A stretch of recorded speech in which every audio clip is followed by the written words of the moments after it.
প্রিয় দর্শক মণ্ডলী, জাহিলি যুগের বর্বরতাকেও হার মানিয়েছে। গত 6 মার্চ মাগুরার আসিয়ার সাথে যেই ঘটনা হয়েছে, তারপরেই গত 10 তারিখে এই যে আমার পাশে যে ফারিনকে দেখতে পাচ্ছেন, সেই ফারিনের সাথে একই ঘটনা হয়েছে। দর্শক, মানুষ কতটা নিকৃষ্ট হতে পারে, মানুষ কতটা পৈশাচিক হতে পারে, এই মানুষ নামে শয়তানগুলোকে না দেখলে আসলে বুঝতে পারতাম না। দর্শক, ছোট্ট একটি বাচ্চা, আসিয়ার মতোই দেখতে ফুটফুটে, সেই বাচ্চার নাম হলো ফারিন। সেই ফারিনের সাথে কিভাবে 45 বছর বয়সী একজন বাবার বয়সী তার সাথে এই ঘটনাটি ঘটাতে পারে?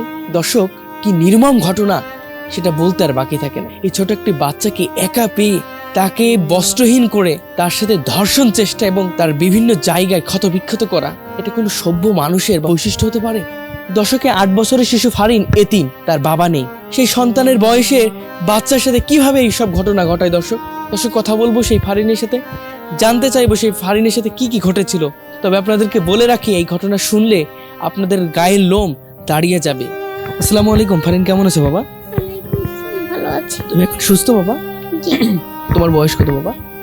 আমার বয়স 8 বছর। 8 বছর বয়স। তোমার সাথে কি কি ঘটেছিল একটু বলো তো বাবা দর্শকদের। প্রথম হইছে আমার ভাই পুতুল ফেলায় দিছে জানলা দিয়ে, আমি পুতুল উঠাইতে গেছি।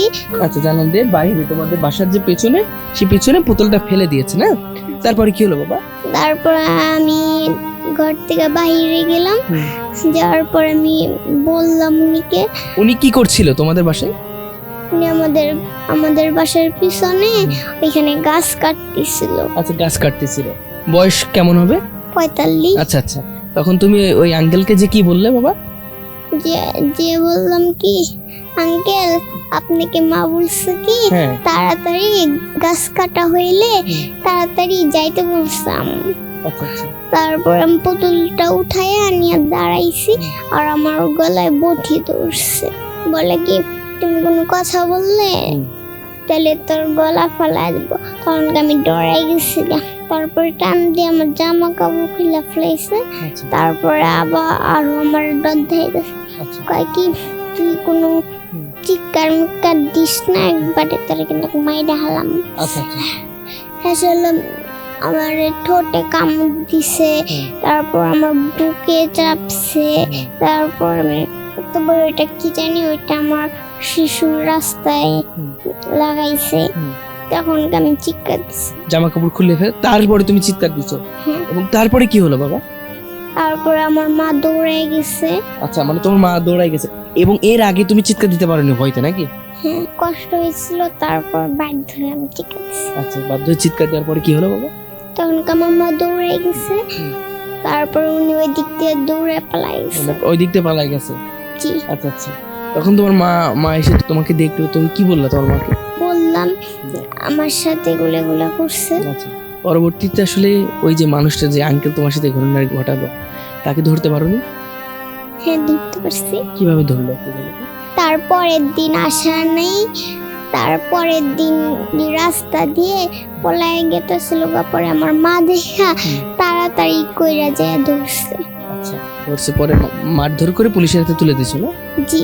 আচ্ছা, তোমার সাথে এই ঘটনাটি ঘটানো হয়েছে, আমি দেখলাম আসিয়ার সাথে এই ঘটনাটি ঘটানো হয়েছে, তুমি কি চাও? তার মৃত্যুদণ্ড চাই। আমার সাথে এগুলো হয়েছে, আসিয়ার সাথে এরকম হয়েছে, আর বোনদের সাথে জানি এরকম হয় না। তার জন্য উনি মৃত্যুদণ্ড চাই, ফাঁসি চাই। তোমার বাবা আছে? দর্শক, মাত্র 8 বছরের শিশু ফারিন, পিতা নাই, একজন এতিম। সেটাকে পুঁজি করে এই বাবা না থাকার সুযোগটা হাতিয়ে নিয়ে মাত্র 8 বছরের শিশুকে ধর্ষণ চেষ্টা এবং তাকে বস্ত্রহীন করে রেখে তার শরীরে ক্ষত বিক্ষত করা, এটা কি কোনো মানুষের কাজ হতে পারে? দর্শক, কতটা নিকৃষ্ট হতে পারে এই সকল মানুষগুলো। দর্শক, আপনারা একটু ভেবে দেখেছেন যে এই কাজটি ঘটিয়েছে তার বয়স 45। এই ফারিনের মতন তার বাচ্চা আছে, তার সন্তানের ন্যায়। সেই সন্তানের সাথে কিভাবে মানুষ এভাবে করতে পারে? দর্শক, আজকে তার বাবা নেই বলে, তার অভিভাবক নেই বলে তার সাথে এই ঘটনাটি করা হলো, এটা আসলে কতটা সমীচীন? এই মেয়েটার একটা ভবিষ্যৎ আছে। দর্শক, এটা আদৌ কখনো উচিত নয়। দর্শক, এই সকল মানুষকে যদি সর্বোচ্চ শাস্তি না দেওয়া হয়, এই সকল ফুটফুটে শিশুকে তারা ধর্ষণ করবে। দর্শক, আমরা চাই এই সকল মানুষ নামে কুলাঙ্গারদেরকে সর্বোচ্চ শাস্তি দেওয়া হোক, যাতে পরবর্তীতে তারা আর চোখ তুলে না তাকাতে পারে। দর্শক, চেষ্টা করছিলাম এই ফারিনের কাছ থেকে তার সাথে কি ঘটেছিল সেটা আপনাদের কাছে তুলে ধরার জন্য।